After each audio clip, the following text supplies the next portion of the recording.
Hello everyone, and welcome back. As I promised, I'll continue releasing updates for this Incubator course. These update videos cover topics that I either didn't explain in enough detail during the main course, or useful features you may want to add to your Incubator later on. In today's update, I'd like to explain how to use switching power supplies. I have two different power supplies here. One is a 24-volt switching power supply, and the other is a 5-volt model. Although their output voltages are different, they both work exactly the same way. Once you understand one of them, you'll be able to use almost any switching power supply. Let's take a closer look. Depending on the model and its current rating, you may find 5 terminals, 7 terminals, or even more. Higher current models often include multiple positive and negative output terminals, but the terminal labels are always the same. Instead of focusing on the number of terminals, simply pay attention to the labels printed on the power supply.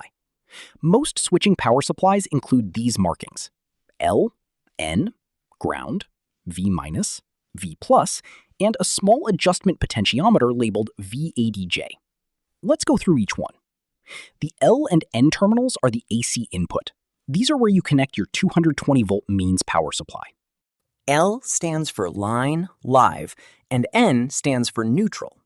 In this application, it doesn't really matter which wire goes to which terminal, as long as both AC input wires are connected correctly. You'll also notice a ground terminal. If your electrical outlet has a protective earth connection, you can connect it here. However, if your outlet doesn't provide a ground connection, you can simply leave this terminal unused. Now let's look at the DC output terminals. These are the most important ones. You'll find terminals labeled V+ and V-. These provide the DC output voltage of the power supply. For example, on a 5-volt power supply, V+ is the positive 5-volt output. V- is the negative output, or ground. Whenever you're connecting a DC device, such as a cooling fan, you must observe the correct polarity. The black wire should always connect to V-. The red wire should always connect to V+. If you reverse the polarity, the fan simply won't operate correctly. Unlike the AC input, polarity is very important on the DC output. Now let's talk about the adjustment potentiometer. Most switching power supplies include a small screw adjustment labeled VADJ. Using a small screwdriver, you can slightly increase or decrease the output voltage. For example, on a 5-volt power supply, you may be able to adjust the output somewhere between approximately 4 and 6 volts. The factory setting is usually very close to 5 volts, so in most cases you won't need to change it. The same idea applies to a 24-volt power supply. You can usually adjust it by about 1 volt above or below its nominal output. This adjustment is useful if you need to fine-tune the voltage or calibrate the power supply for a specific application.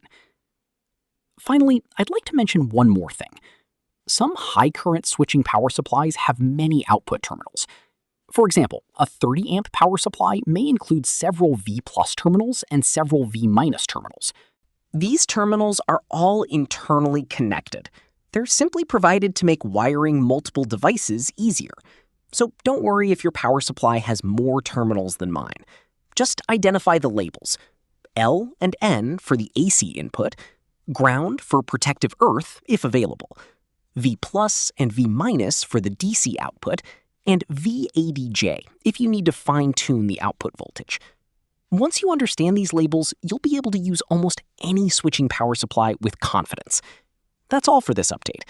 I hope this explanation helped you better understand how switching power supplies work and how to wire them correctly. Thanks for watching, and I'll see you in the next lesson.